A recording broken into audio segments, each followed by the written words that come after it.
Welcome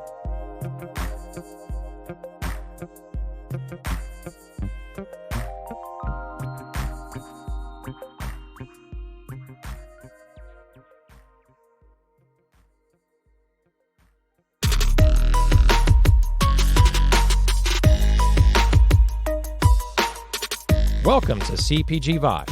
No script, just chat. We talk all things food and beverage and so much more. Feel our vibe and search for CPG Vibes on Apple Podcast or Spotify, and make sure to give us a 5-star review. If you'd like to sponsor our show with your product or service or be a guest, email us at cpgvibes100@gmail.com. Now your hosts, me, Alex Baer with Genius Juice, and Wade Yenny.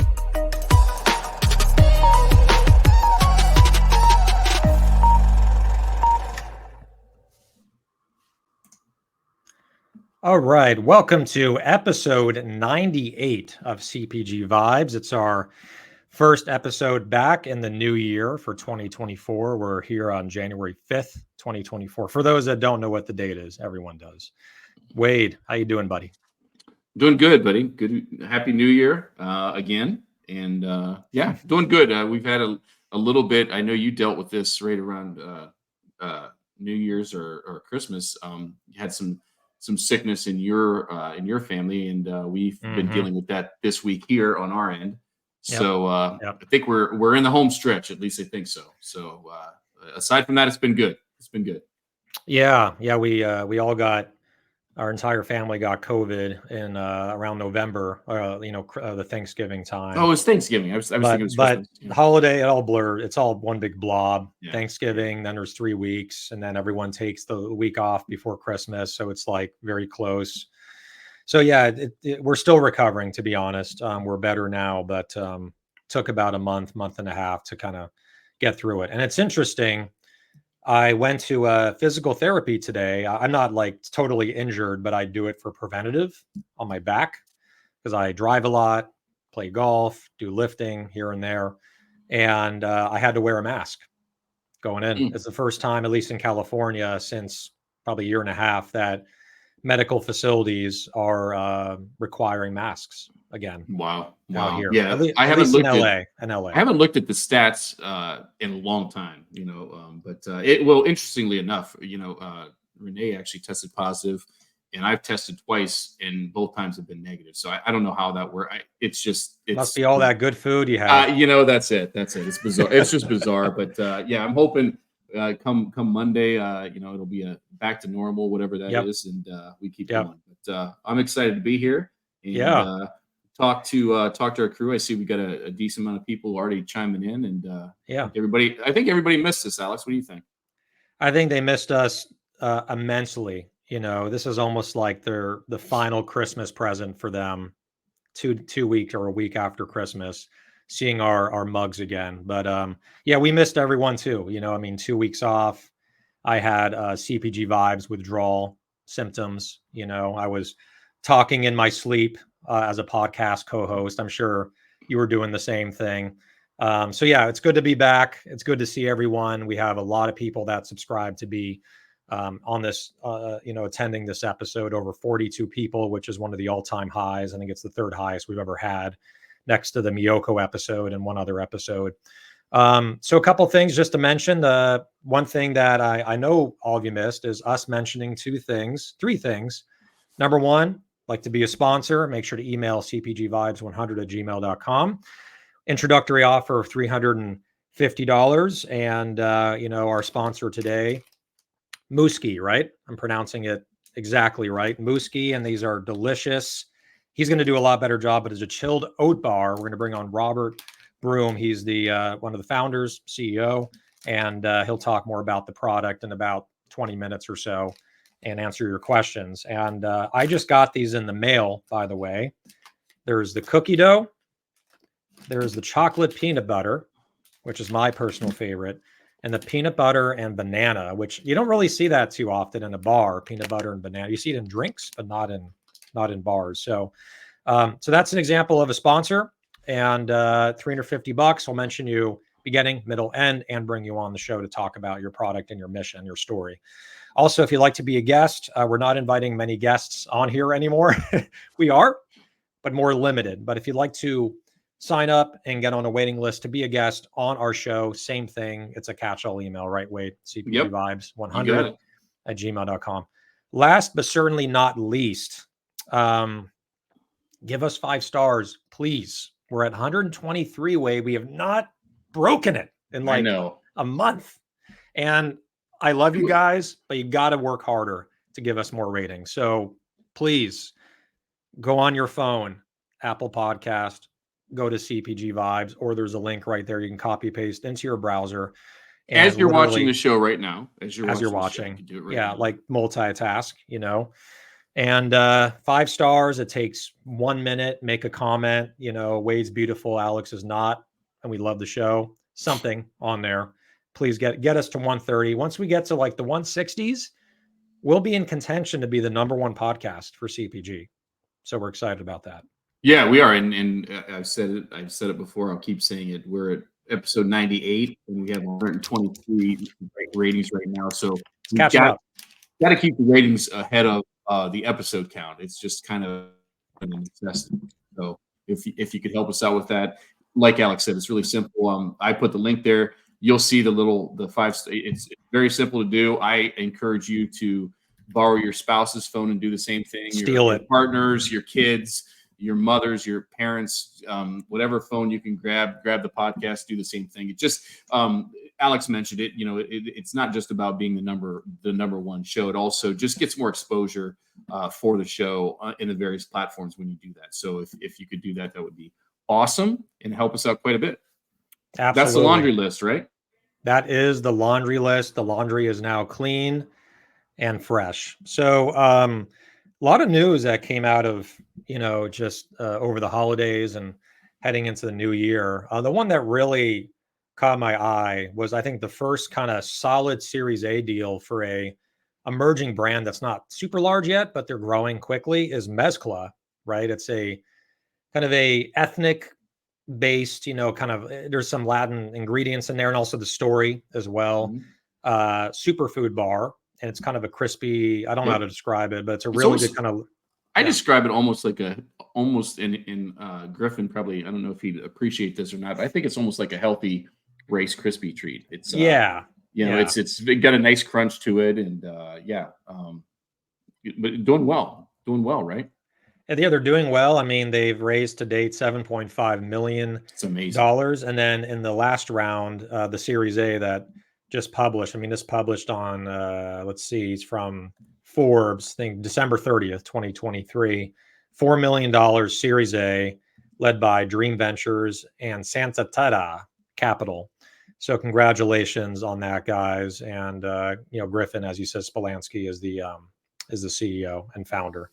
So that's a rare occurrence these days. And so what that tells me is that his velocity is there. The proof of concept is there. It's being managed correctly. The margins must be very, very strong. And he has a pathway, probably not profitable yet, which is why he needs the money, but he's on a pathway to become profitable in the next couple of years. So congrats to the Mezcla team. You know, the thing that caught my eye, not to change the subject, but kind of sort of, was and that this was just this week, was Danone selling Horizon Organic and Wallaby to a private equity firm.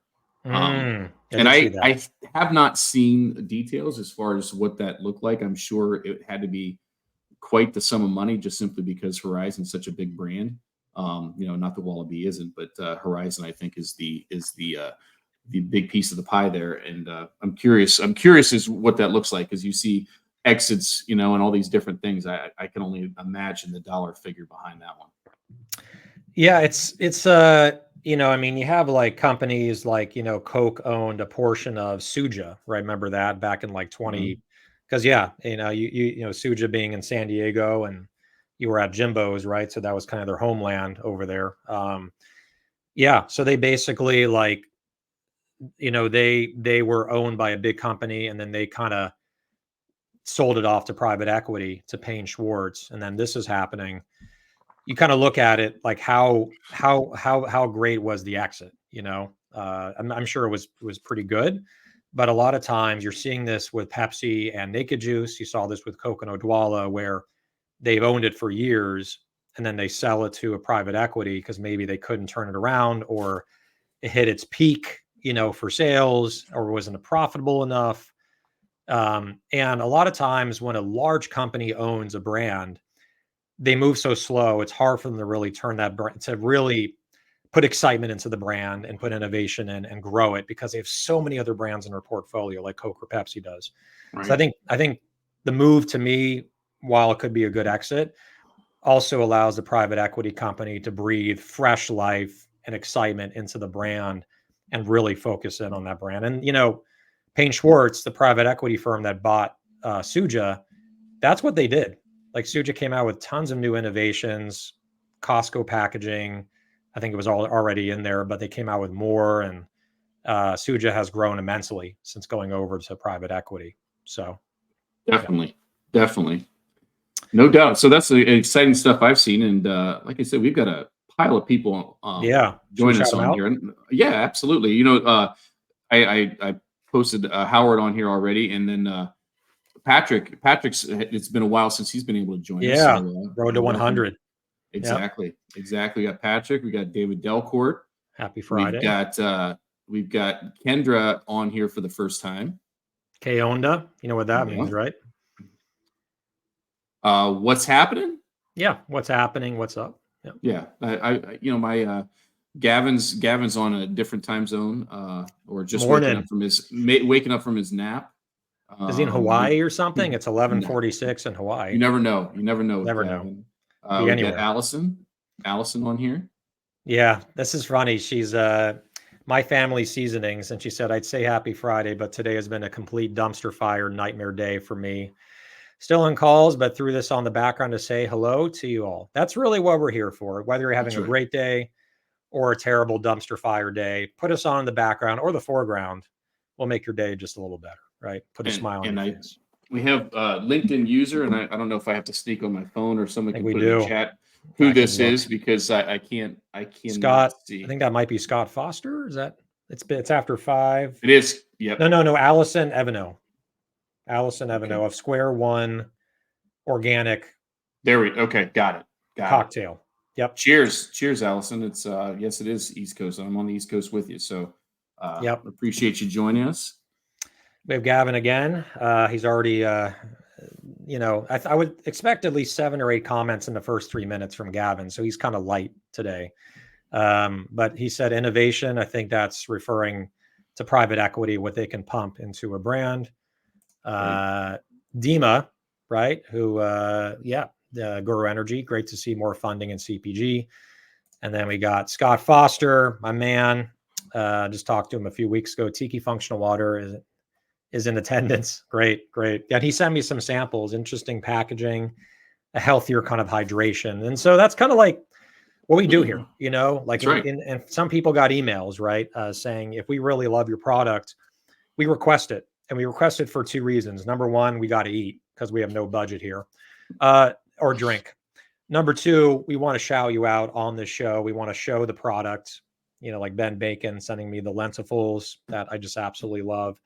So if we truly love your product and we're eating it and you send it to us, we'll shout you out. We'll mention you. So that's a perk of sending us product. So just don't send anything perishable over the weekend. That's all right. That's exactly right. Yeah. It's funny. I had that conversation with somebody today with regards to samples, and I know we've talked about it on this show too. It's if you're not doing it, especially if you're in the perishable business, if you're not asking, first of all, if the receiver wants product, you should make sure that the person you're sending perishable product to wants the product first and foremost. Right. I think that's a given. But beyond that, if you're not making it a practice to ask if there's a day that they'd like to receive the product, start that now. It's so important, because to Alex's point, whether you're shipping over the weekend, in our situation, in my office, we're hybrid. So we're only in the office Monday, Tuesday, Wednesday. And so if you have a product that arrives on Thursday, Friday, it's more than likely going to be sitting until the Monday when everybody's back. And that's, it's just, again, it's a waste of money. So just ask, whether it's your buyer, your category manager, whoever it is you're sending product to, ask, hey, is there a good day for the product to arrive? Because if you're in this business, it's not cheap to send product, especially perishable products. So that's just something that I think would be really helpful for your end as far as saving money, and not having to send something twice, because it's a double whammy in that case. So Yep. Take it from the pro who's received thousands and thousands of samples in his illustrious, still going, right, career. yeah. And I'm not ready. you know, I'm ready to retire. I just I don't know that my not with checking account and inflation. savings account will support that at this point. But, You were going to retire until inflation hit, and you're like, "Damn, I got to pay $12 for eggs instead of $7. Shit, I got to work another 20 years." Exactly. So, and also, I mean, it's really cool too. What I love about these refrigerated bars, and I'm skillfully putting in the word again for Mooski here, whether it's Midday Squares, Mooski, Nelly's, all these guys, is that even out, and maybe he can correct me, and maybe I'm totally freaking wrong here, that there is also some shelf life outside of refrigeration. He can tell me more about that, tell us more about that, on the go for at least a day or two. So that's also cool, because bars are meant to be enjoyed on the go when you're out going for a hike. I doubt you want to take a fridge or a cooler with you when you're hiking. So I think that's a cool feature of a lot of the refrigerated bars that are out there. They're not going to spoil in an hour. Couple things around the corner, right? There's three things that really, just because we're all about the CPG community here. We have the Fancy Food Show in Vegas at the Las Vegas Convention Center. And that is January 21st through the 23rd. I think the first day, no, it is 3 days. Okay. Yeah, 3 days. I think Sunday. Great they have it on Sunday, right? Like, I didn't never want to go there on Sunday. Not to say they're not great. They're a great organization. Well, I was going to say, and show. looking at it from in a business where it's not certainly not a 40-hour work week. It's probably pushing 50 plus, and 50 plus. And you're working on the weekends and all that stuff as it plus is. Traveling. Well, yeah. Traveling. What's better than to mandate that you have to be not mandate. That's not the right word. But, if you spend the money on it, you're starting the first show. Yeah, you're starting the first day of the show on a non-work day. That's fabulous. And your Saturday is gone because you have to travel on Saturday, unless you live, if you're Stevie Aoki and you live in Vegas and you want to go to the show or something like that. Exactly. So I went last year. It was good. More intimate is the word I'll use for it. Less booths, less people, more conversations, but still a lot of great players there. Not as many. I didn't notice as many buyers as like Expo and other ones. I think the show has really gone down in size, the Fancy Food Show, but I heard the one in New York is bigger. That's the original. That's like the original location, right? You teed me up perfectly, because I will. I'm not going to be in Vegas for the winter show. Excuse me, but I am planning on being at the summer show in New York. So and for the same reason, it was just it's hard for me to get out as it is, just because of workload and responsibilities and whatnot. But if I had to pick and choose one, and not that I had to, but it just made sense to go to the summer one from a distance standpoint, from logistics, and also from what I hear, that's the one to be at. So that's the plan. So absolutely. Yep. And then you said what else? West. What else? I was going to say we got Expo West, but then Expo West coming up. I think March, is it 7, 8, 9 or 8, 9, 10? One of those three. We'll look it up. Right. And we're going to work on. It's not finalized yet, but getting some kind of happy hour booth. I'm sure we can find someone to lend us their booth for total debauchery and alcohol. Not supposed to say that out loud, but I did. Last year was pretty civilized. It was great. I think so.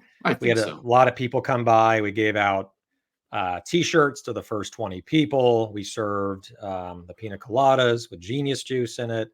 You served them up. So plus we have the startup CPG Bowlerama thing. And so this is all right around the corner. I mean, this is 2 weeks away and change, and less than in about 2 months away. So it's really coming up fast. I know we've talked about this so many times, and I'll continue to talk about it. You already know what I'm going to say. Is it worth getting a booth, right. At these shows? And depends on where you're at in the process, right? I mean, it's a big gamble for for a brand that's not, it's a big spend. It is. Yeah. They're not buying shows, right? I mean, it's more of a show and tell, and shake hands, kiss babies, and try and get your word out there. So if hey, if you roll the dice and you're able to land a big national account or something, it was a good gamble. But I know you have your feelings on it, and I certainly, I have my feelings as well. It's if you can be part of one of those, one kind of like start a CPG, right, where you're not paying for the entire booth yourself. If you've got multiple brands represented or something like that, it's a little bit different story. But man, to just go there on your own, it's a heavy lift, right? It is. I mean, it depends, on your own per se. If you have meetings lined up and you have a lot of connections already, right? And you can just say, hey, Wade, I'm going to be there on, whatever on this day. And then if you're available after 5 o'clock, let's catch a drink, whatever. Right. Right. So there's that strategy, but that's all really relationship driven, to try to approach buyers. And we've talked about this a lot at shows is without a booth, right? If they're going to your booth, different story. But if you're approaching buyers, whoever, right? It could be a category manager, buyer, VP, center store. To do that just out of the blue, fresh, and they don't know who you are, and maybe you've sent them 20 emails, that very well might backfire on you, because now you're just bothering them again when they're trying to get through the show. Or they might be totally cool, but we did the show in 2019 with a booth, right? Pre-pandemic.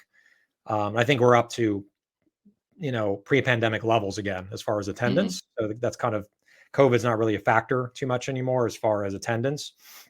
And we had a tremendously successful show having a booth there, but we had a corner booth on the first floor, North Hall, and it was the second year the North Hall was there, right across from Once Upon a Farm, where Jennifer Garner was hanging out. And we were right across from Impossible, like when Impossible was really surging, during the plant-based meat era, right? And all that. So you got to get a little lucky on placement. But if you have the money and you want to grow your brand, it also works where you can get people to your booth. You can tell buyers, come by my booth. I also see the other side where there's so many booths and so many people to see, that are the buyers going to notice, are they going to come by? Are you going to get the FaceTime that you're hoping for? And that's a gamble. Yeah, I agree. I think, and I don't know, I could be an oddball. Gavin's on here, he can chime in, and Kenny, what their strategies are as far as working the show from a buying perspective. But for me, I want to get around as much as I can and see as much as I can. I don't like getting strapped down with meetings during the show hours, because I want to cover as much real estate as I can and innovation. It's exhausting from a standpoint of the crowd, how much room there is to cover, and it's just really tough. So that's kind of my mindset as far as when I go there. I want to be as nimble and move around as much as possible, Right. and not get bogged down at any. It's enough real estate to cover as it is, without being bogged down. So that's kind of where I'm at. But when you get those invites to the booths, it's kind of like almost like a needle in the haystack type thing, right? I mean, it's like, okay, you get a booth number, but then how many booths are at the show, right? I mean, it's so many, and so if you're trying to seek out, okay, well, I'm supposed to stop by this booth, best laid plans, I think, as far as that goes. Yeah, it can go really both ways. And at the end of the day, I think it's good as a brand at some point to do the expo, but also make sure that you have the manufacturing capability, to fill an order, right? Like if someone comes by, if Target comes by and says, and I obviously have to be a good fit for Target, and they say, we want to put you in 400 stores, in 6 months or 3 months, just make sure that you can fulfill those orders. So I would say the happy medium is, you're an emerging brand. You're maybe hitting your first million, your first couple million, and you want to go to 5 to 10 million. And there's specific retailers you want to connect with, and that they're at the show. That could be a good reason, right? You are ready to produce. You can manufacture, you can scale up quickly with the purchase orders. And you also have a brand that's emerging. You have a brand that's innovative. You have a brand that's sought after. So I think like something like Lensiful, it might benefit them, right? I think it would to be at Expo, right? They're approaching, I think, a higher revenue. They're not at 5 or 10 million, I don't think. I think they're smaller than that, but they have a great product that's innovative, and they want to get the attention of more buyers. So I think they can get a huge purchase order from Expo to cover their entire expense. The one thing too that I think is really important to point out, you see Luke Abbott, who's V-Driven, by the way, our ongoing sponsor, V-Driven, vdriven.com.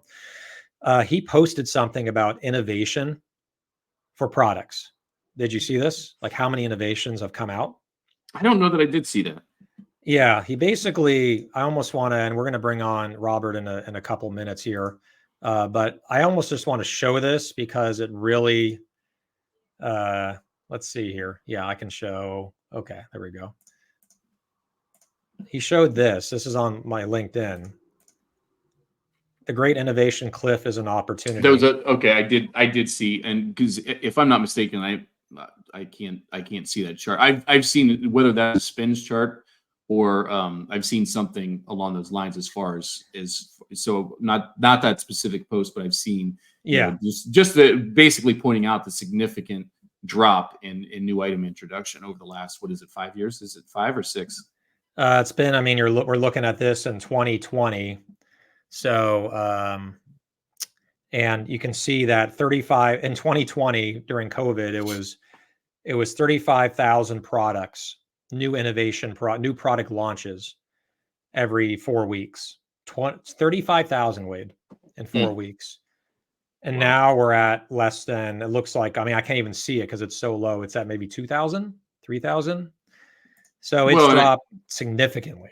Yeah, and I think that's a direct correlation to a couple things. One, pre-COVID, right? Yep, so yep. I think COVID, we've talked about this. I think COVID taught a lot of manufacturers that, it's the 80-20 rule, right? As far as, 80% of the sales are coming from 20% of the products. And so they don't need to have 100 SKUs. They can probably have 20 and still do the same amount of volume. And so I think that's part of it. And the other part of it, I think, is funding, which Dima just pointed out there as well. It's so those two things I think are a direct result of why we see that. So it's crazy, but it is what it is. Kind of a perfect storm, and also inflation, where it's just more expensive to launch a new product. Like to take a chance and stick your neck out, as if you're not Mondelez or Nestle or Pepsi or Coke, it's hard to take that chance and say, you know what, I'm going to take the Mooski, like my brand, right? And I'm going to create a whole new line of refrigerated, peppermint patties or something like that, which I think would be a great idea. And like to put the money out for R&D, labor, formulation, test runs, packaging, like it's just with inflation, it was already expensive before and cost prohibitive. Now it's even harder. And also not as much money, as you said, in funding to even take that chance and throw some money around and try something new. Even the big, the brands like Koya, Rebel, they're not taking those chances anymore either, right? They just have their core lines and they're staying with those. Right. So we're at a little bit past 3 o'clock here, Pacific time. So we're going to bring on Robert Broom. So he is the founder and CEO. He'll totally correct me if that is not correct, but hopefully I'm right. Of Mooski Snacks. They are, and it's mooskisnacks.com for those that are listening and not watching. MOOSKI snacks.com. And there's a moose. So that makes a lot of sense given the name. I like the logo a lot. It's really catchy and fun. And he'll tell us more about the product, more about his mission. And then if anyone's also wondering about just refrigerated bar space, anything about it, insights, he can talk about that as well. So let's bring him on. Robert, how you doing, my friend? How's it going? Robert. Thanks for having me, guys. Yeah, thank you for sponsoring CPG Vibes. I'm not going to blab too much, which usually means I do accidentally, but I got it in the mail today. I have not tried. I didn't try it up until I got it in the mail today. And the cookie dough is really, really damn good. And the chocolate peanut butter. I have not had the banana one, but I like the consistency. You told me not to freeze them. I like to freeze a lot of my bars, chocolate bars, just like, back in the day I would freeze Kit Kats and all that. Yeah. But refrigerated, it also tastes damn good. So tell us about you. Tell us about the product. Yeah. So yeah, I am Robert. I am the founder and CEO of Mooski. I got it right. Yes. You got it right for sure. I've managed to spend my entire career working for bar brands. So I started my career at RX Bar, developing snack bars. And then I jumped over to Clio Snacks, who I'm sure you guys are probably both familiar with. It's a refrigerated Greek yogurt bar, leading their branding and innovation strategy. And then a couple of years ago during COVID, I was like, you know what, why don't I take everything I've learned in the bar category and start my own? And that's Mooski. And so what the product really is I take overnight oats, I mix it with nut butter, and I cover that all in dark chocolate.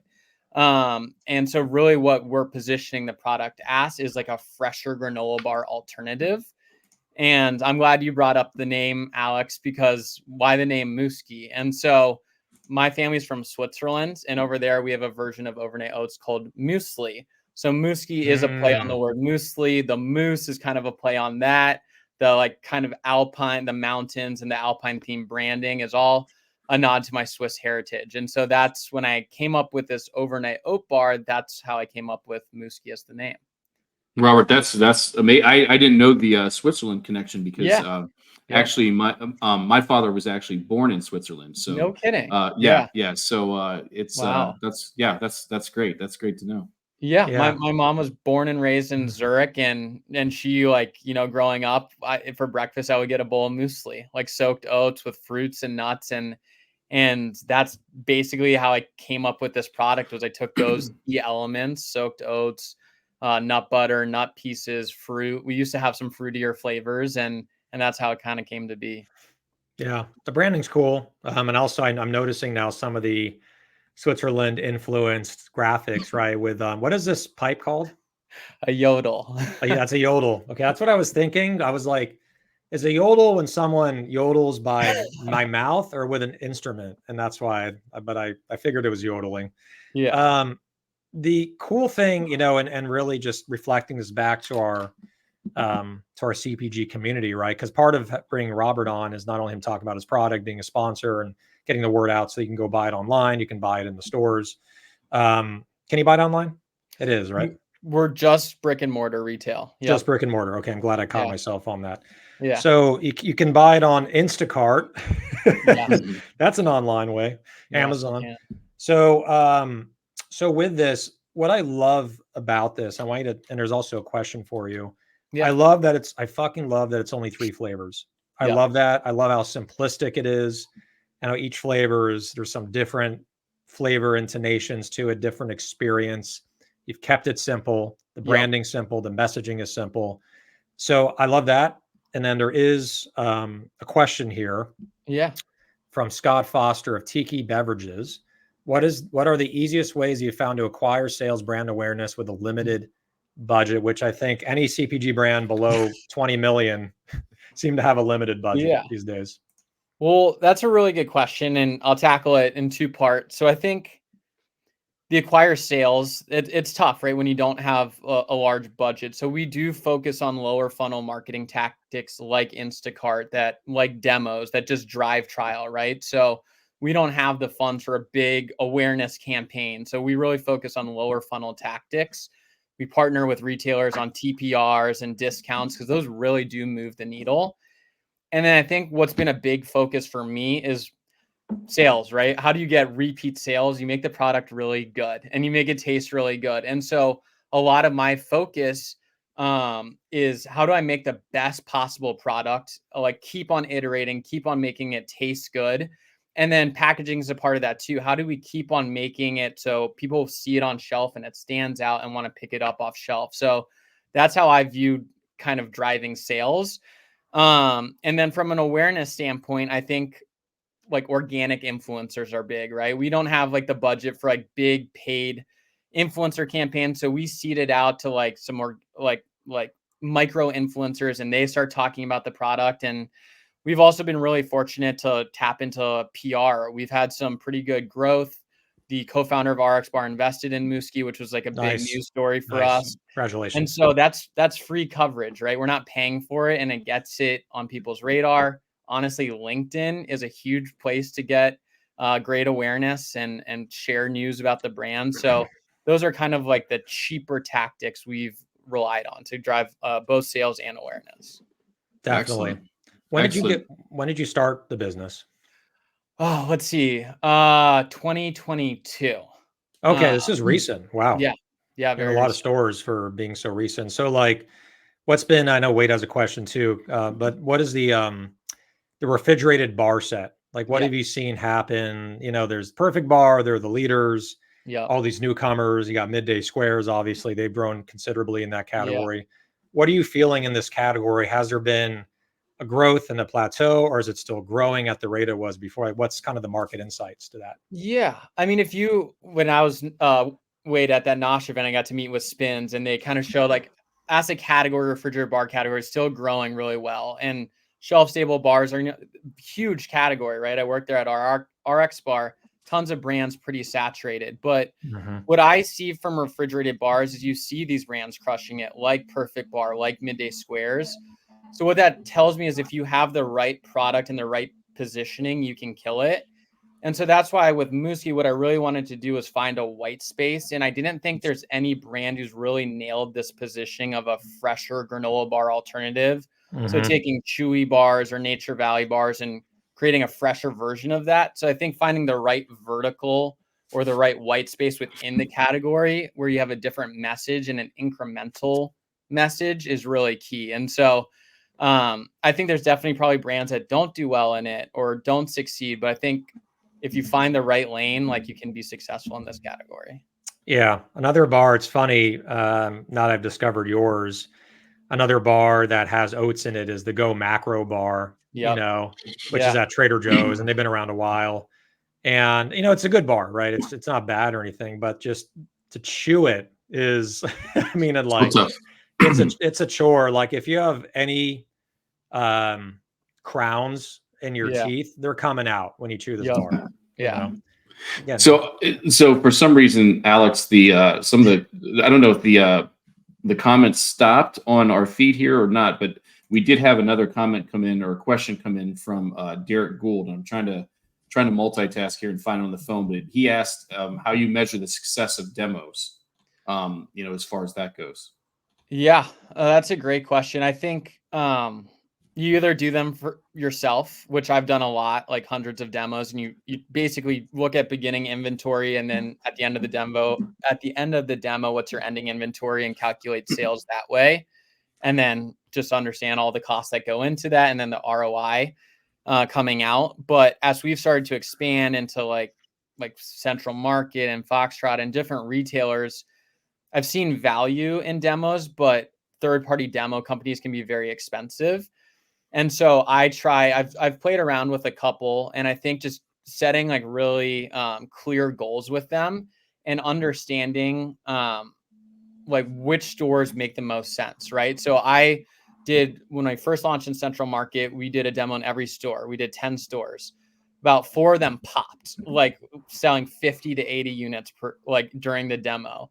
And so as I'm approaching 2024, I'm looking at, okay, if we're going to spend expensive third-party demo agency, let's only target those good stores or the stores where it seems like really resonate with the shoppers. And so I think it's a little bit of trial and error to like filter down to that, but that's kind of how I've approached it. Cool. Excellent. And I had one more question for you, and I know so we can keep things moving. But if you were one just general learning thing you've learned, you know, you mentioned you've been in the bar space your entire career, but now it's your, you know, it's you, right? So if there's one thing you've learned in your role as a founder in the last year and a half, 2 years, what would you give our audience as far as a takeaway that you yourself have learned? Moving from the sales side to the CEO founder side. I actually think it's something Alex kind of touched on, which is keep things simple. Keep your SKUs simple. Don't have like too many SKUs or too big of a portfolio. Because I think what I found at RX Bar, like we had like 27 different SKUs, right? And so like there's a huge tail on velocities after you get to like the 4th or 5th SKU, it really starts to drop off. And then they actually start to cannibalize your top SKUs. And so I think, and that's not even to mention, that's just the sales perspective. Then you have the operational complexities of managing 10, 15 different SKUs. And then you have to order ingredients and packaging at lower volumes for SKUs that aren't turning as much. So I think my biggest advice is just be laser focused, figure out very quickly what turns for you best. We actually launched intentionally a very small scale in San Diego with 5 SKUs. And we quickly learned that the fruity SKUs, we had an oatmeal raisin and a wild berry, they didn't turn great. And so we cut them after about like 5 months and just focused on these 3 SKUs because they were doing best. And so anyone out there starting a brand, starts like focus in, laser focus, make sure you have the best SKUs, and then just constantly work on making them better and better over time. That's great. That's fantastic. Well said. Nailed it. Well, I love also that it's like, simple flavors too. Yeah. And Broadly appealing. and the chocolate just goes really great with all these flavors. Are you thinking of the only one that I would really think of is like an almond butter chocolate? It's the only one I'm like, that'd be awesome to see that. Yeah, it's funny you say that because RX Bar's vanilla almond did great, both as a bar and a nut butter. And I think like the almond and chocolate and vanilla, like all those flavors marry together really well. So I think that's probably on the short list if we were to do another SKU in the future. Exactly. And I know how hard it is. I mean, it's no kidding aside. I got this many times at Genius Juice over the 11 years of running. It's like, oh, you should just do a pina colada. I'm like, okay, I'll come out next week with it. There's like, it takes like a year to like source it, formulate it, and a lot of money, as we talked about. So innovation can be a distraction, like a very, like, it can be like very exciting. Like I think about like, oh my gosh, I love that berry flavor. I want to bring a strawberry back or whatever. Right. But you get excited and then you kind of realize, you know what, just focus on what's making money and what will take you to where you need to go. So exactly right. Cool, Awesome. man. Well, Robert, thank you again. And again, as far as picking up this product, everything's on their website, which we posted and we'll post again. But it's basically, if my computer actually worked and it's not working, is you go to Mooski Snacks, right? Yep, mooskisnacks.com. Yep. .com. It has all the stores that are carrying it. It's in the refrigerated set near Perfect Bar and all the other guys. And pick it up. They're all 3 flavors, so it's easy to find your favorite or maybe multiple. Like there's not going to be any cannibalization here on this one. So thanks again for sponsoring, my man. Yeah, thank you guys. Thanks, Robert. Appreciate it. Thanks. Congratulations on the success so far. Yeah. Appreciate it, guys. See you soon, hopefully. Yeah. Take care. Take care. Before I was going to say, I know we're getting close that we probably have to move on to our next segment, but I wanted to call this one out. Allison was asking if anyone had a referral for a print company that manufactures resealable gusseted pouches. Her bags are delayed overseas. They have existing POs they have to ship ASAP, and she's looking for referrals. So whether you're in the audience now or you're listening to this after the fact, Allison Clay, or reach out to Alex and myself if we can help connect the dots. If you have a referral of someone that might be able to help her with a print company that manufactures resealable gusseted pouches, that would be great. So, cool. Yeah, those are the ones that are like the stand-up pouches, right? Yep. Cool. What does gusseted mean? It's the bottom of it so that it sits sits on the shelf as opposed to that'll fall over or pegged.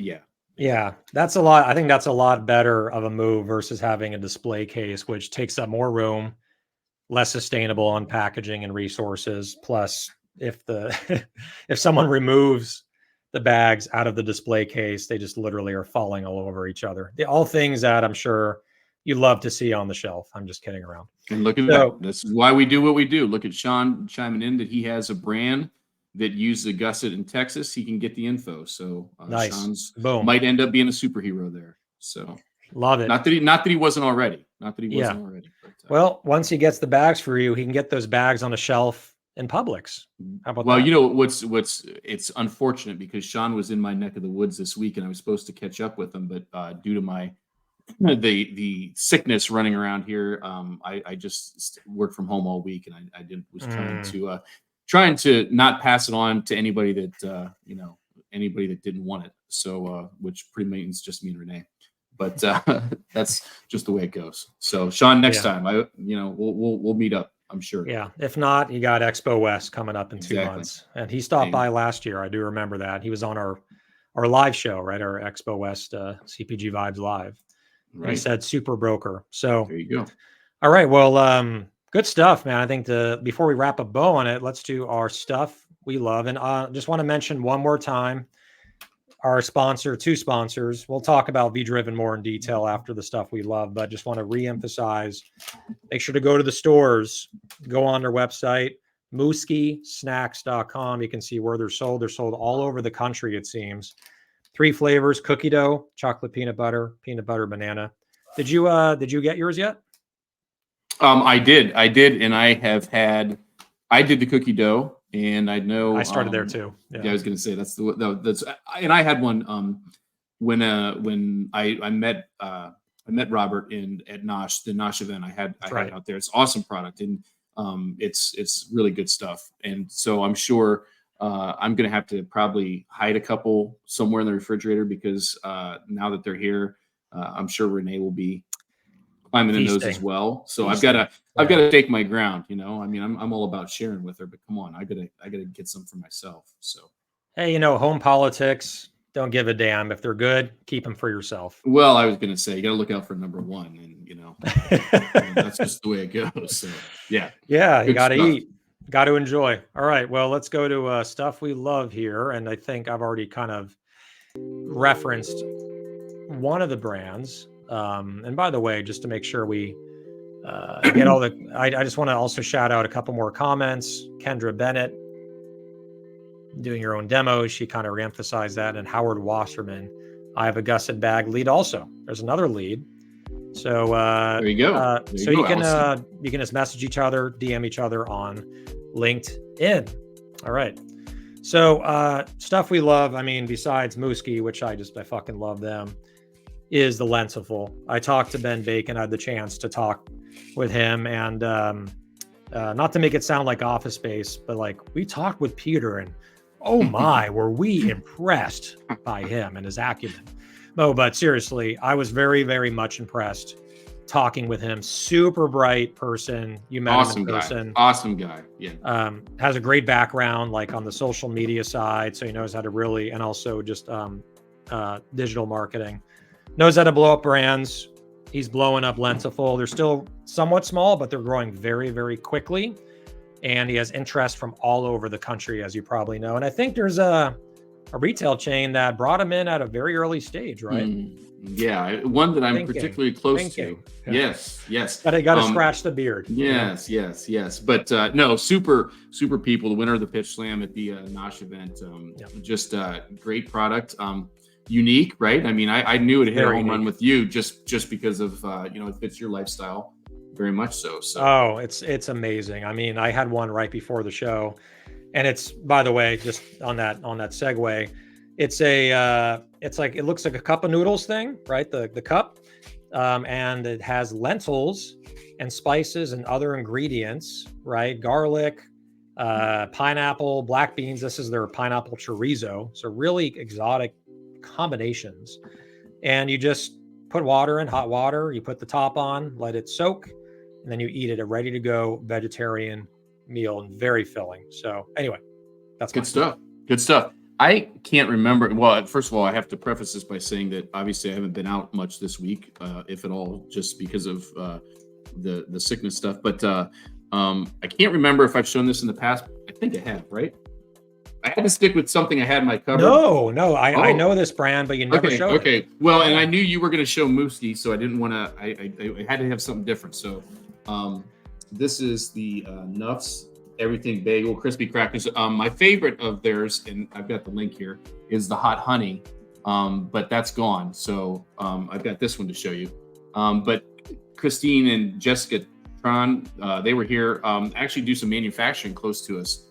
Here, and Renee and I actually met them for lunch here a couple weeks back when they were in the area. But great crackers, gluten-free, crispy almond flour, delicious stuff. when our show goes long, I'm about ready to dive into these if we go long here. But good stuff, good product. I think I put the link up there. The hot honey is really unique. Hot honey is a flavor. You've seen it. You've seen the mics, I'm sure, in pretty much every store. Everywhere. Yeah. On pizza, etc. But I can't tell you that I've seen it on a cracker. So good stuff. Gotta check it out. And it's in Jimbo's. It's there, right? You know what? They're in Central. I know they're in Central Market. I don't believe they're in Jimbo's.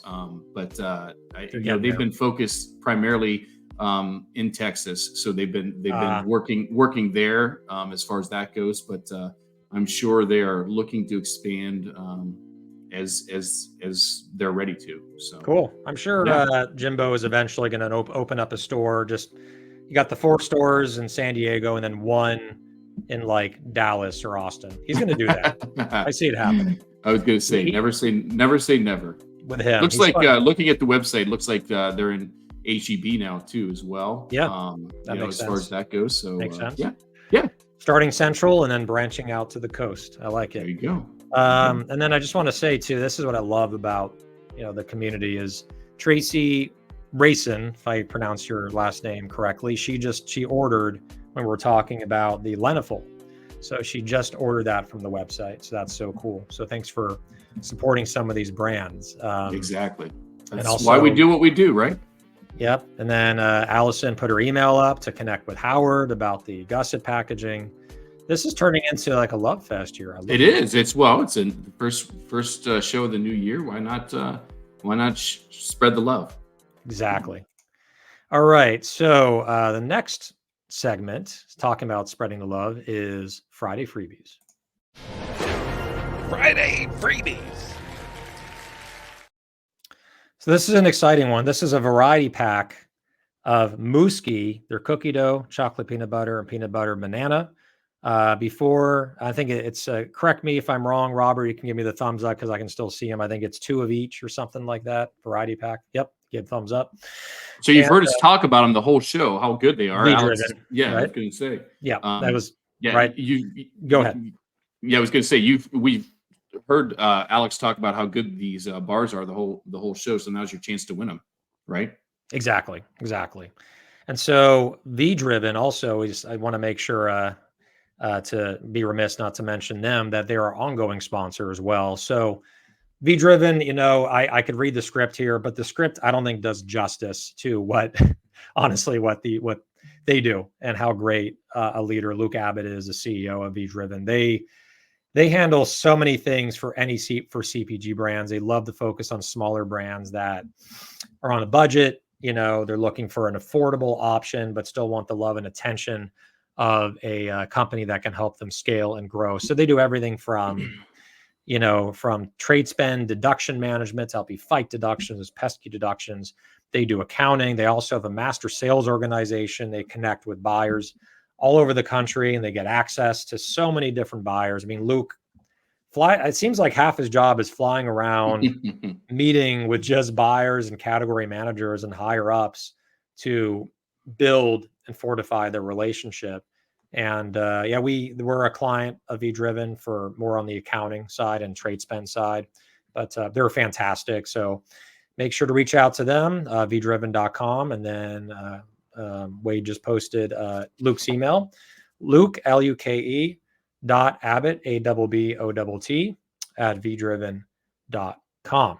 And I'd be remiss if I didn't say Luke started his own podcast called Reconnected. Yep. And he's done 2 episodes so far. The first one with Jimbo himself. So if you've heard about that iconic chain Jimbo's and wanted to know more about the man behind the story, that was his first episode, and yours truly was his second episode. And we talked a lot about my background and different things. So if you haven't had a chance to check that out, it's Reconnected podcast. And if you just go look at me on LinkedIn, I made a post about that, I think a week or so ago. So I encourage you to check it out if you haven't already. It's different concept for a show. He's looking to reconnect the different aspects of supply chain and I've enjoyed, I enjoyed my conversation with him. I certainly enjoyed the Jimbo's episode. So I'm curious to see who he brings on in the future. So check it out if you haven't already. Yeah, I'm curious too. So it might be someone, another person on the screen. You never know. You never know. Never know. Yeah. And then, and I'll say it just to say the least, you went through it a little quickly on your episode and what you talked about. It's fascinating. It's, to me, was kind of a tearjerker on certain parts, like you talking about your past and how appreciative you are. It's an amazing episode. I think, indisputably, the best podcast interview that you've ever had with another person. So, well, then that's saying a lot, because I've been, before we were doing this thing on our own. 15 minutes. Yeah. It definitely, I loved our interview on 15 Minutes of Genius. And that was really one of the first time we talked through video, right. And actually met each other before meeting in person. But I think Luke's Reconnected podcast episode tops that one. He's a great host, asked the right questions, and really got you to open up more. I already talked about this in the last 2 episodes, but fantastic. Make sure to check it out. Reconnected, the Luke Abbott podcast. I'm going to find the link and get it here in the chat. For sure. And I'm looking for it. Okay. While you're doing that, we're going to do our question now, right? Because we have the variety pack of the Mooski chilled oat bars covered with chocolate, and there's overnight oats in it. Delicious ingredients. I made an epic mistake where I didn't really take notes. So do you have a question? We can take 20, 30 seconds on this one to kind of come up with the right one, right? I have to think about that. I got a good one. All right, go for it. I did put the link for the podcast put it up on the screen. There it is. Perfect. The abbreviated LinkedIn link, because they do that with all their links. Exactly. So who was one of the investors in Mooski that Robert mentioned? I like it. That's a good one. Just hard enough where you really got to work for you. And so we were just, again, while we're waiting, and I'm looking at another screen out, so you'll have to kind of keep an eye out on who wins. But they're chilled oat bars made from Swiss-style overnight oats, also known as muesli, creamy butter, all dipped in dark chocolate, making a fresher granola bar alternative that's anything but stale. Some of the attributes: only 6 grams of sugar per bar, non-GMO certified, plant-based, gluten-free, and preservative-free, which is why they're chilled for the freshness aspect. So I'm sure whoever wins is going to be a huge fan, just like Alex and I are. So salivating. And by the way, you don't have to know the person's name. You can just say, even if you do, but their affiliation, I don't want to give too much of clues away, but they're with an organization. I think we got it, right? Someone get it already? Yeah, isn't it in the chat? Oh, shit. Someone got it. Okay, so there we go. RX bar. That makes it easy. And it was Gavin. And we got Scott quickly after. It was Gavin looks like he was first. So it was first. I was double checking, because sometimes we've had have to go to the photo finish, and I just double checked. It was Gavin. Gavin won by a pompadour. So that's right. For those who haven't met him, he has a little bit of a pompadour. So good stuff. All right. Well, make sure to the rigmarole, Gavin. Make sure to email us cpgvibes100@gmail.com, and you can claim your prize, and we'll connect you with Robert, who will send them out to you. So I think that's it. So just again, make sure to give us 5 stars here for Apple Podcasts for CPG Vibes, so we can get to that 130, 140 mark. If you'd like to be a sponsor, email cpgvibes100@gmail.com. And besides that, what are you doing? And also V-Driven, our permanent sponsor, ongoing, and then our episode sponsor, Mooski. So thank you, everyone, for supporting our show and all the great questions, too. We're feeling the love here. What are you doing this weekend? Laying low, getting back to 100%, and getting back for the first full week in the office since I don't know. It seems like it's multiple weeks. December did some traveling for work, and then obviously had some time off and holidays. So it'll be the first full week, and looking forward to hitting the ground running and getting back to 100%. So that's about it. How about you? You already know. A little bit of golf, family time. Yep. Just the usual. We have a birthday party tomorrow for a 1-year-old. It seems like every weekend there's a 1-year-old birthday party. Once you have a child, you remember those days. Absolutely. The mommy and me groups and all that.